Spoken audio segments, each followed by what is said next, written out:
dalam tanda kutip netizen itu nggak tahu gitu bagaimana perjuangan dia untuk bisa melewati hal itu, melewati trauma masa kecil. Kalau orang yang kondisi ekonominya menengah ke bawah, mereka akan berpikir panjang gitu. Kalau misalnya punya anak, walaupun dengan banyak pertimbangan gitu ya, Betul. salah satu pertimbangan ekonomi, akhirnya banyak mereka yang golongan menengah ke bawah itu memutuskan untuk Memutuskan child tidak punya free anak. gitu. Saya pribadi udah punya anak gitu ya, itu Betul. saya banyak belajar gitu loh dari anak tentang kehidupan, tentang akhirnya tahapan-tahapan perkembangan.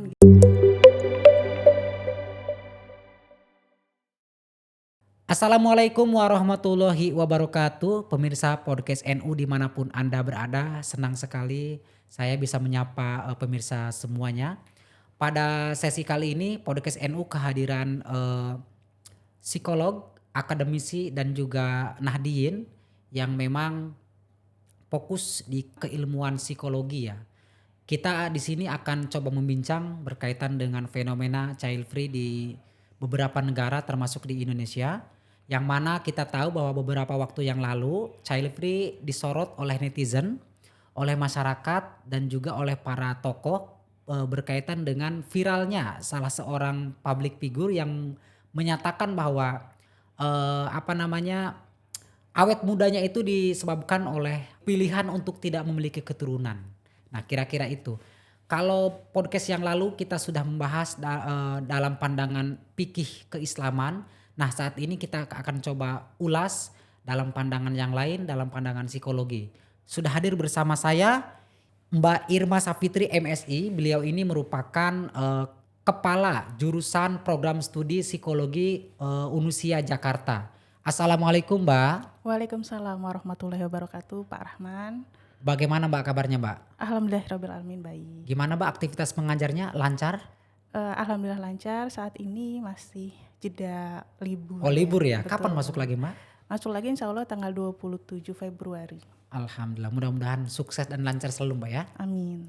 Mbak, di sini kita boleh ya nanya-nanya sedikit soal fenomena child free yang kemarin ramai di jagat dunia maya. Iya. Nah, di Indonesia itu kan fenomena ini sangat tabu Mbak ya. Bahkan masyarakat ada yang menganggap child free tidak sesuai dengan nilai budaya bangsa. Kemudian menganggap tidak selaras dengan nilai ajaran agama. Macam-macam lah Mbak. Jadi bias apa yang diasumsikan oleh masyarakat itu.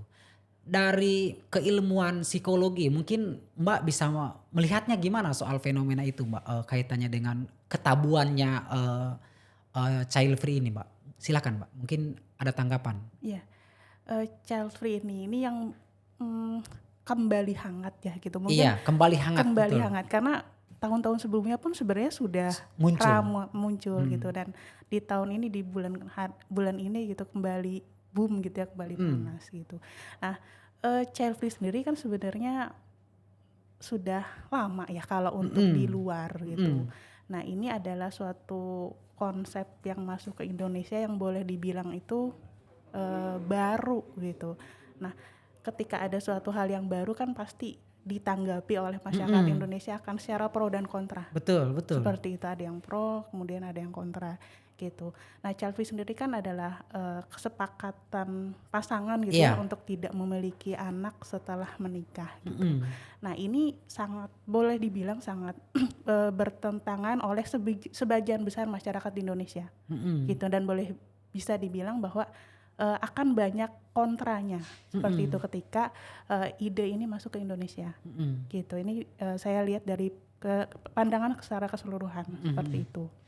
Nah, saat ini pro dan kontra ini lagi rame banget gitu.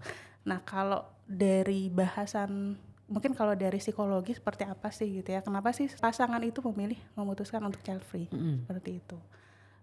Ada banyak faktor. Ada banyak faktor betul yang akhirnya pasangan itu memutuskan untuk memilih child free. Kalau dilihat dari sisi psikologi mungkin besarnya itu dua gitu. Yang pertama itu dilihat dari nilai-nilai yang dia anut. Itu yang pertama. Misalnya contohnya seseorang ini atau pasangan ini memiliki keyakinan atau keutamaan bahwa misalnya mereka akan berkarir gitu, mengutamakan karir di dalam kehidupannya gitu. Nah, mereka yang beranggapan seperti ini, mereka menganggap bahwa keberhasilan atau kebahagiaan mereka itu ada di karir gitu misalnya gitu. Nah, dengan adanya idealisme itu ya mereka akan dampaknya ke child free gitu. Nggak usah deh punya anak karena nanti akan menghambat kesuksesan kebahagiaan mereka gitu. Itu yang pertama. Pandangan-pandangan itu bisa saja muncul Mbak ya? Betul, itu yang muncul. Itu bisa muncul dari mana aja sih? Misalnya dari pola asuh gitu, terus bisa juga dari lingkungan sekitar seperti itu. Jadi mungkin pasangan yang memang sudah terbiasa Child free, ya tidak dengan keramaian anak betul, gitu ya? tidak dengan harus ide-ide dari luar gitu mungkin yang menganggap bahwa oh ya ternyata child free itu enak loh gitu, bisa bebas, bisa tidak terganggu seperti itu, tidak banyak beban tidak kalau banyak beban. bahasa netizen tuh ya. Betul, itu yang nilai-nilai lah ya yang dianut oleh pasangan itu gitu. Terus ada juga mungkin nilai yang menganggap bahwa tidak memiliki keinginan untuk berumah tangga atau tidak memiliki keinginan untuk menjadi orang tua gitu. Jadi ya udah cukup saja sampai menikah kemudian bertumbuh bersama gitu tanpa adanya anak. Itu ada gitu yang memiliki nilai seperti itu gitu. Memang Dan itu tadi ya dibentuk sama lingkungan sama pola asuh itu Mbak ya? betul, lingkungan dan pola asuh. Dan memang ya akhirnya sih individu yang memutuskan ya gitu, itu dipengaruhi oleh pola asuh dan lingkungan. Seperti itu nilai-nilai individu. Nah yang kedua yang masalah utama kedua adalah masalah mental sih atau kesehatan mental gitu. Kalau seandainya melihat kesehatan fisik, kenapa sih seseorang itu tidak tidak boleh tidak bisa punya anak atau tidak mau punya anak? Iya. Kalau di aspek medis itu kan jelas. Iya, gimana Dia tuh? sakit misalnya, sakit tidak mungkin dia punya keturunan, berarti jelas.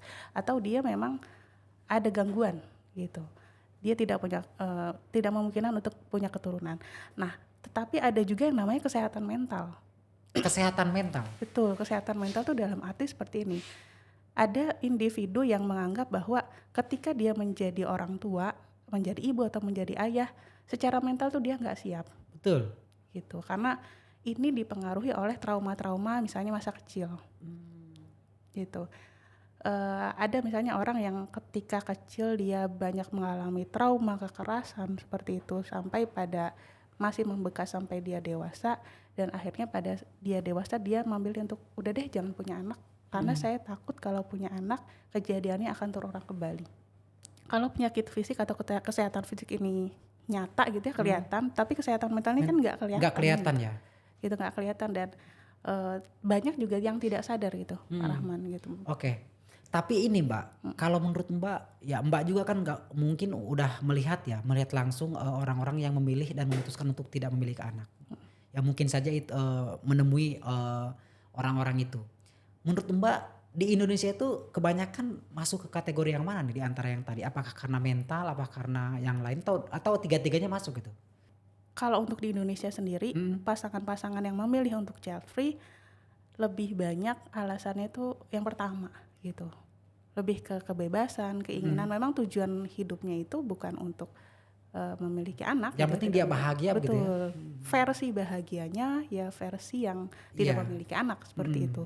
Gitu. Ada juga sebenarnya yang karena kesehatan mental itu ya, ketika dia menjadi orang tua, ibu atau ayah itu ditakutkan tidak bisa mendidik dengan baik gitu, karena dulu waktu masa kecilnya itu memiliki trauma. Betul. Gitu. Tetapi hal ini bukan menjadi alasan utama gitu. Karena kadang ada juga orang yang memiliki trauma masa kecil tapi dia memutuskan nggak apa-apa deh punya anak dengan harapan saya harus bisa lebih baik gitu. Jadi tidak bisa keputusan itu kompleks gitu Mas gitu. Bisa jadi dari memang trauma atau bukan juga dari trauma, dari pandangan nilai seperti itu. Tapi sudah ada belum orang yang memutuskan child free kemudian ngobrol langsung dengan Mbak, kira-kira yang mereka sampaikan soal apa saja sih yang menarik, yang menurut Mbak penting untuk yang tidak diketahui publik gitu Mbak soal child free ini? Ada nggak yang sudah ngobrol begitu-begitu tuh Mbak? Iya, Apa mereka cenderung tertutup gitu apa gimana? iya. Sampai saat ini sih belum ada ya Mas Oh ya. gitu ya? Itu yang paling saya tahu itu ya saya lihat dari media sosial atau Mhm, dari YouTube itu mereka banyak mengemukakan alasannya gitu. Dan mhm, alasan itu tadi saya rangkum menjadi dua hal itu ya mhm gitu. Karena mhm. memang nilai, terus yang kedua memang dari aspek kesehatan mental Oke oke. gitu. Nah Mbak, di Indonesia ini kan yang begitu-gitu tadi ya saya ulangi lagi benar-benar tabu ya, benar-benar tabu dan seolah-olah begitu tuh salah gitu kan. Padahal kan dari nilai sosial ya nggak harus begitu juga. Akhirnya kan muncul stigma A, stigma B dan yang lain-lain. Menurut Mbak kenapa sih masyarakat Indonesia tuh kok padahal hidup di zaman modern gitu ya, tapi kenapa masih sangat mudah untuk menstigma orang bahkan ketika orang tidak punya anak, maaf ya misalkan digibahin dan lain-lain. Nah itu begitu-begitu gimana tuh Mbak pandangan Mbak sebagai psikolog? Iya, memang masyarakat Indonesia gitu ya Mhm, kebanyakan kalau mungkin menemukan atau menemui hal yang sedikit berbeda, mhm, itu akan menjadi hal yang besar gitu buat mereka. mmm, Gitu karena mungkin keinginannya untuk sama gitu padahal kan iya persepsi orang itu beda, pandangan iya, orang, latar belakang kehidupan orang itu beda gitu. Itu mhm, sih dari situ. Terus ketidaktahuan gitu misalnya, ketidaktahuan, ketidaktahuan mhm, gitu. Jadi misalnya seorang yang memilih child free karena masalah misalnya kesehatan mental itu mhm, gitu. Itu kan dalam tanda kutip netizen itu nggak tahu gitu bagaimana perjuangan dia untuk bisa melewati hal itu, melewati trauma masa kecil gitu. Mungkin dalam hati pun dia mau gitu, tapi dia harus melewati trauma itu dengan sulit gitu. Itu kan tidak semudah membelikan tangan gitu. Terus mhm, akhirnya nanti dengan putusan ya udah deh saya chat free aja. Itu pun punya konsekuensi gitu loh. iya Yang punya pasti konsekuensi sosial betul ya, sosial yang dia pun sebenarnya udah pikirkan iya. gitu. Nah Mbak, kalau kita kan tadi bicara soal Indonesia, kondisinya begitu misalnya, masyarakat, agak masih ada yang melakukan stigma terhadap orang yang berbeda dengannya. Kalau kita bicara di negara-negara luar Mbak, mungkin Mbak bisa menyampaikan, bisa melihat, bisa apa namanya, memberikan tanggapannya. Di negara-negara mana saja Mbak misalnya child free itu berjalan dengan menurut Mbak normal gitu Mbak? Artinya tidak muncul pro kontra yang begitu bias gitu Mbak? Mungkin child free ini bukan bukan dalam arti benar salah atau normal ya Betul betul. apa ya keputusan gitu, Oh keputusan iya iya. atau tidak gitu. Nah, bisa dilihat fenomena misalnya di eh, Asia aja di Korea Selatan, di Mhm, Jepang gitu kan. mhm. Itu bisa dilihat angka kelahiran itu rendah. Rendah ya? Nah, itu kan berarti child free itu udah lama. Udah lama terjadi. Betul udah lama terjadi gitu dan mungkin mereka menganggapnya biasa aja gitu Mmm, dengan mungkin di daerah di negara itu perjuangan hidup itu lebih mhm. sulit. Betul dan mungkin apa namanya, indikator bahagianya tadi itu ya, bukan Betul. hanya soal anak gitu Bukan ya? soal anak indikator Mmm, bahagia. Perjuangan kehidupannya sulit terus akhirnya dengan pandangan nilai-nilai gitu mhm, ya yang kebahagiaannya beda gitu. Itu mhm, eh ya akhirnya child free itu ada gitu. Itu mhm, saya baca sih itu ya kalau di Asia tuh Korea Selatan, mhm, Jepang, kalau di Eropa itu juga sebenarnya udah lama gitu. mhm. Di Amerika pun sebenarnya dengan jumlah penduduk yang banyak child free itu ada gitu. Nah, yang saya ketahui child Iya? free di Amerika itu justru dipegang oleh orang yang menengah ke bawah, Itu child free Mbak? child free. Jadi Iya iya iya. mungkin karena di sana tingkat pendidikannya itu Mhm, sudah baik gitu. Jadi kalau orang yang eh, kondisi ekonominya mhm, menengah ke bawah, mereka akan berpikir panjang gitu. mhm. Kalau misalnya punya anak, walaupun eh, dengan banyak pertimbangan gitu ya, salah Betul. satu pertimbangan ekonomi, akhirnya banyak mereka yang golongan menengah ke bawah itu memutuskan untuk Memutuskan child tidak punya free anak, gitu. Sedangkan kalau di Indonesia mungkin kebalikannya. yang orang-orang kaya gitu ya, atau Betul. mungkin yang ada lagi ya kira-kira? Ya, ya mungkin yang ada justru malah child Iya free iya, gitu, terus mungkin dibatasi anaknya KB gitu, terus atau bisa dilihat yang menengah ke bawah itu justru tidak tidak ada batasan gitu untuk mhm. punya anak. Jadi memang ya child free ini cenderung lebih kepada bagaimana mereka memandang soal nilai kebahagiaan gitu Mbak ya? Nilai Soal kebahagiaan, kenyamanan betul. gitu ya, dan Mm-mm. soal cara mereka memandang hidup kali Mbak begitu ya? Bisa, itu salah satu keputusannya itu. Salah satu yang mendorong ada keputusan untuk tidak memiliki anak itu Mbak ya. Betul. Nah ini menarik Mbak, apa namanya berkaitan dengan child free. Tapi saya pengen lebih tegas nih Mbak. Kalau kan tadi Mbak tadi sudah menyinggung soal dipengaruhi oleh pola, pola asuh, kemudian trauma. Lagi Mbak menurut Mbak yang mempengaruhi orang untuk memutuskan untuk tidak memiliki keturunan selain hal-hal tadi Mbak menurut Mbak? Ada lagi nggak? Dua hal tadi sih sebenarnya Menjadi basic ya dasar ya? betul, menjadi basic dasar udah merangkum gitu ya untuk nilai-nilai, kemudian kesehatan tadi, kesehatan fisik dan mental. Sebenarnya ada juga isu yang menurut saya mungkin cukup menarik ya, Iya. kalau orang-orang yang aktivis lingkungan Iya. gitu, itu akan menganggap bahwa memiliki anak itu menyebabkan gas emisi yang lebih banyak Oh gitu. iya, gimana tuh Mbak? Gitu, jadi mungkin kalau di kalangan aktivis lingkungan Hmm. punya anak satu aja itu akan menyebabkan gas karbon gitu yang meningkat. Kemudian berapa nanti ton sampah yang Iya, akan yang akan dihasilkan dari satu orang dari itu. satu orang itu gitu. Itu mungkin pandangan yang Dari bisa aktivis diterima gitu, lingkungan. cuman ya Iya. bisa diterima lah gitu. Oke Mbak. Nah memang perdebatan di media sosial juga ya seputar itu Mbak. Apa namanya, pertama mereka yang sepakat dengan keputusan child free memandang bahwa ya anak itu kalau misalkan mereka kan juga harus diberikan hak-haknya. Kalau misalkan haknya tidak terpenuhi gara-gara orang tuanya tidak mempertimbangkan itu ya kita menyiksa, dan menyiksa manusia juga kan bertentangan dengan hak asasi manusia dan lain-lainnya. Itu yang pro itu. Betul. Yang sementara yang kontra menganggap bahwa ya itu tidak sesuai dengan fitrah perempuan. Karena perempuan itu kan melahirkan. Betul. Kalau dari aspek psikologi ketika nyinggung perempuan nih Mbak, gimana menurut Mbak? Iya.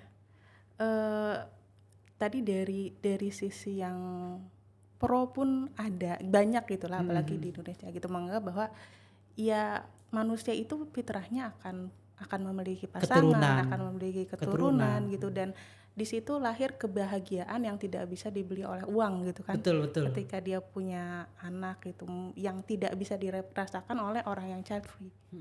Gitu. Itu memang jadi apapun konsekuensi yang didapatkan ketika dia punya anak ya bahagia aja.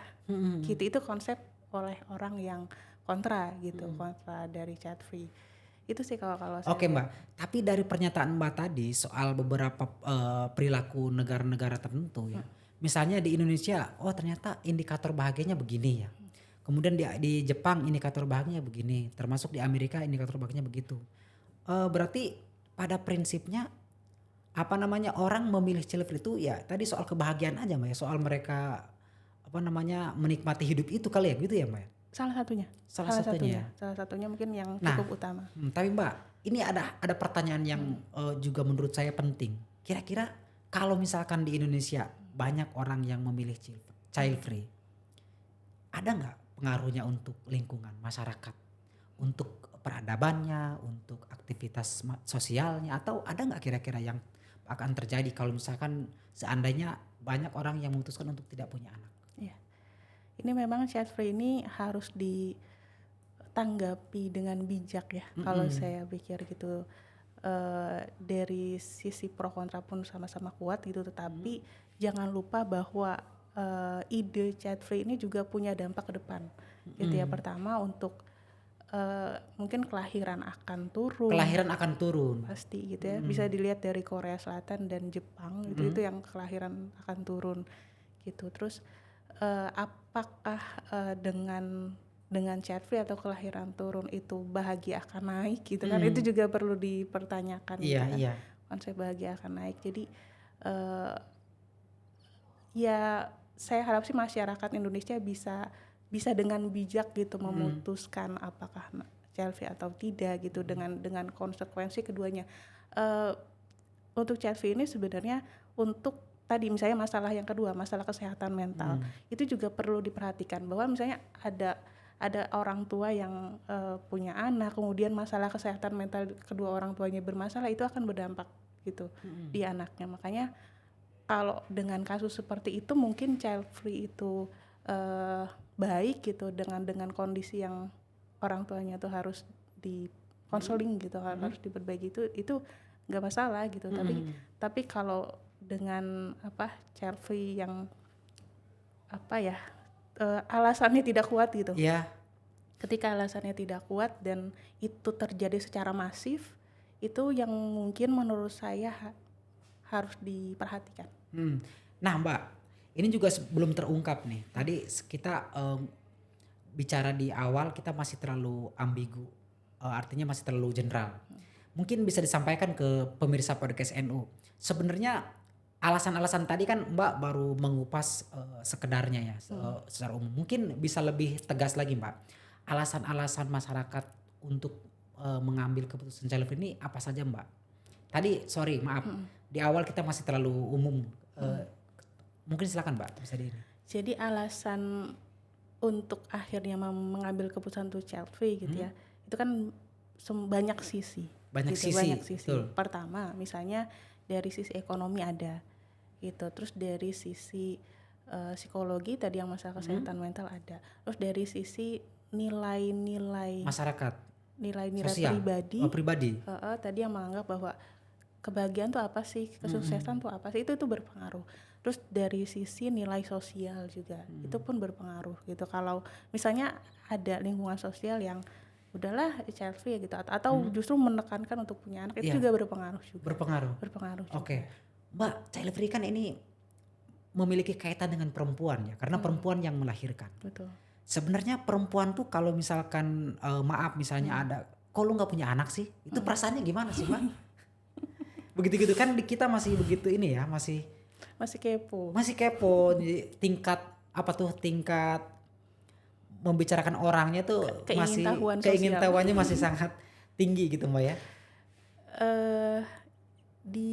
Kalau misalnya ya memang ada untuk kasus-kasus yang misalnya dia pasangan yang belum punya anak dengan waktu cukup lama, ketika ditanya seperti itu tentu akan ada rasa tidak enak gitu ya, ada rasa ya menimbulkan emosi sedih lah gitu.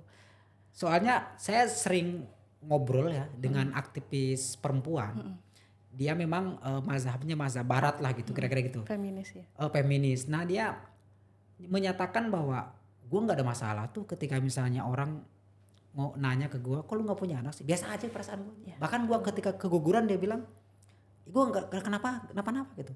Jawaban dia gitu ketika kita ngobrol. Nah kalau menurut Mbak ini tadi kan jawabannya soal pasti akan sedih gitu. Tapi ada nggak sih perempuan yang kemudian merasa biasa-biasa aja gitu ketika misalnya orang tidak punya anak, bahkan ada masyarakat yang menanyakan hal yang sensitif gitu ya? Iya. Gimana Mbak? Ya itu tadi contoh dari Pak Rahman tuh pas. Itu temannya Pak Rahman itu kan dia menganut nilai feminisme. Betul. Jadi ketika ada misalnya lingkungan sosial yang bertanya, kok kamu gak punya anak?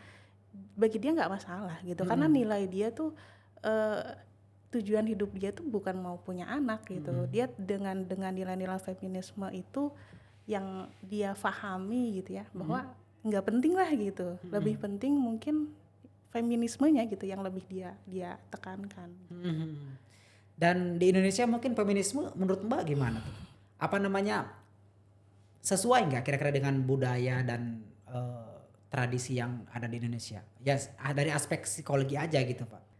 Apa gimana? Gimana ya? Kalau feminisme itu kan suatu pandangan, aliran seperti itu yang kalau dari sisi psikologi itu ya dia netral aja. Netral aja. Ketika dia misalnya masuk ke Indonesia dengan nilai-nilai Indonesia yang religius, agamais, kemudian ya mungkin akan banyak kontra gitu loh. Mungkin akan banyak gesekan. Gitu. Karena tidak sesuai dengan tradisinya, budayanya. Betul. Begitu ya. Betul. Iya, tadi kan sebenarnya sudah banyak ya yang diungkapkan oleh sama Mbak saat tadi berkaitan dengan alasan seseorang memilih child free, kemudian kita juga melihat kenapa sih latar belakang munculnya child free ini. Ini kan sebenarnya menjadi nilai-nilai yang tidak diketahui oleh masyarakat Mbak. Dan masyarakat itu memandangnya kan sederhana saja gitu. Bahwa ya namanya hidup kita harus punya keturunan, harus punya anak gitu. Nah ini juga kita di sesi kemarin Mbak, kita bahas child free ini berdasarkan kajian fikih Islam. Memang kalau kajian fikih Islam ya tidak ada hukum tunggal, Mbak. Tidak ada hukum tunggal perihal child free ini. Tapi Islam mengharapkan tetap pada hikmah pernikahan. Artinya dia punya keturunan karena salah satu amal jariah kan anak. Terus yang lain juga karena untuk melanjutkan regenerasi. Itu salah satu yang disampaikan oleh para ulama fikih. Nah, tapi begini Mbak, seandainya Mbak bisa memilih atau misalnya bisa menurut Mbak sendiri dari aspek psikologi sebagai seorang psikolog misalnya, seorang perempuan tuh ketika dia normal, sehat secara medis misalnya, mendingan memiliki anak atau tidak gitu. Maaf ya, misalnya ini kita tidak dalam rangka menghakimi, tapi dengan maksudnya ketika dihadapkan dengan hal seperti itu. Iya, iya. Iya, Mas Rahman menyanyikan ke saya, berarti saya akan menjawab gitu ya dengan nilai-nilai yang saya punya juga. Betul, Gitu. Karena itu kan penting. Pasti akan ada pengaruhnya, gitu. Ketika seorang perempuan gitu ya, terus dia berkeluarga, punya pasangan, dia sehat gitu ya secara reproduksi.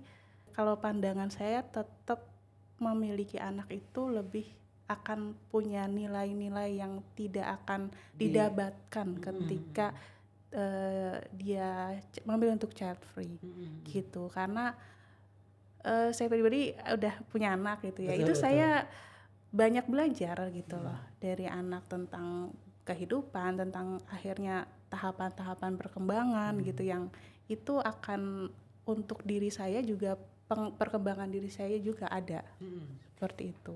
Tetapi balik lagi ke nilai, baik lagi ke tadi masalah kesehatan mental. Kalau memang diri sendiri atau ke orang tuanya itu memiliki masalah mental, mungkin ada trauma ketika kecil atau masalah mental yang lain, memang sebaiknya itu memilih untuk menterapi dulu, memilih untuk memperbaiki diri dulu gitu. Karena memilih child free ataupun punya anak, dua-duanya punya konsekuensi. Dan memilih punya anak pun konsekuensinya berat gitu.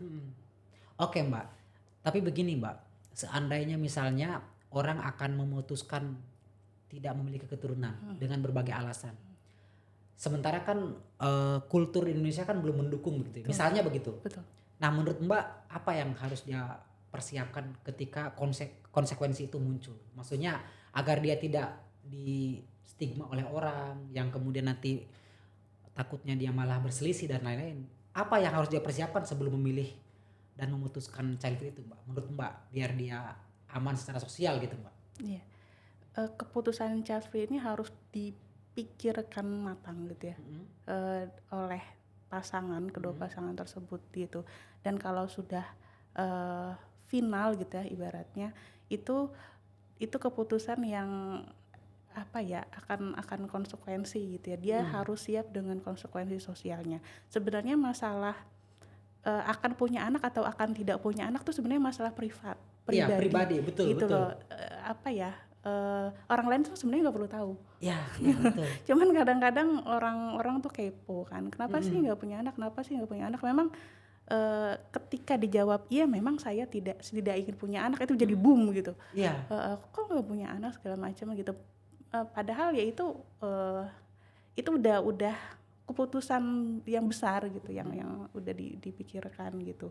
Nah, gimana caranya ya, balik lagi ke tadi misalnya tadi contohnya temannya Mas Rahman, ketika dia memang sudah punya nilai gitu ya yang memang feminis atau child free, ya udah itu menjadi tidak terganggu sebenarnya. Soal pilihan, soal hak itu Mbak ya. Betul, soal itu tidak terlalu terganggu. Tapi Mbak sepakat nggak kalau misalkan masyarakat menstigma orang yang memilih child free itu salah? Ya artinya dia menstigma orang yang child free. Dia menganggap orang yang child free itu begini. Itu kan akan menurut saya ya itu akan membuat suasana lebih keruh gitu. Ya, sehingga hubungan sosialnya jadi makin tidak karuan begitu. Menurut Mbak itu salah nggak sih orang menstigma begitu?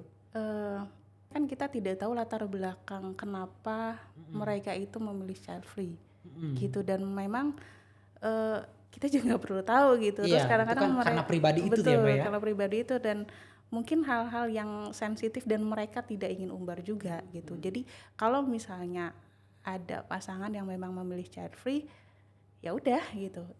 Itu pilihan konsekuensi mereka yang mereka harus dapatkan gitu. Mereka harus tahu konsekuensi bahwa akan ditanya terus, bahwa akan dibombardir terus seperti itu. Dan sebaiknya biar tidak terjadi gesekan sosial ya, sebaiknya kita nggak usah terlalu banyak tahu juga ya.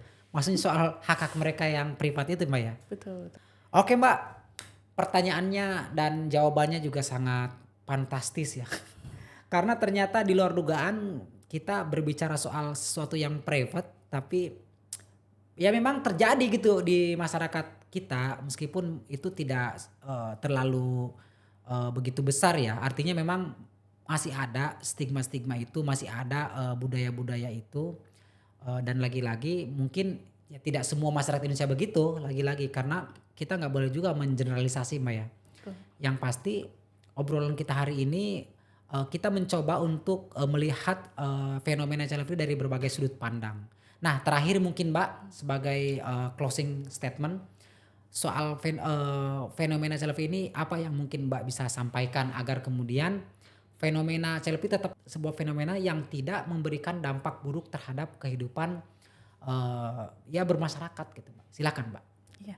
Iya, dengan adanya fenomena child free ini sebenarnya masyarakat itu harusnya banyak belajar gitu ya. Maksudnya ini ada bukan asing sih sebenarnya, ada suatu ide yang masuk kemudian banyak kontra gitu. Nah, di situ masyarakat Indonesia harus banyak mensaring gitu kan. Baiknya apa, buruknya apa gitu. Terus itu juga akhirnya jangan banyak membuat gesekan gitu, bahwa pahami yang memang menjadi alasan mereka untuk child free, pahami gitu. Tetapi itu juga jangan jadikan ikut-ikutan yang kita tidak tahu dasarnya. Seperti itu sih. Siap. Pemirsa Podcast NU dimanapun Anda berada, demikian perbincangan kita dengan Mbak Irma. Tadi banyak hal yang diungkap yang ternyata juga belum kita ketahui, termasuk terkait dengan nilai-nilai yang ada di masyarakat Indonesia ketika merespon fenomena-fenomena baru yang itu tidak dialami sama mereka. Nah, ke depan kita juga akan menyajikan kajian-kajian soal fenomena-fenomena terkini berkaitan dengan berbagai hal, tentu dengan narasumber dan juga tema yang berbeda pula. Dan sekali lagi kami mengucapkan terima kasih Mbak atas kehadirannya, kesediaan waktunya, dan mohon maaf seminggu ini kami ganggu terus ya. Tidak apa-apa. Ya, mudah-mudahan ini menjadi ladang manfaat lah, ladang Terima kasih sudah amal. diundang juga. Siap Mbak. Terima kasih pemirsa Podcast NU. Kami mohon maaf apabila ada kesalahan. Wallahul muwaffiq ila aqwamit thoriq. Wassalamualaikum warahmatullahi wabarakatuh.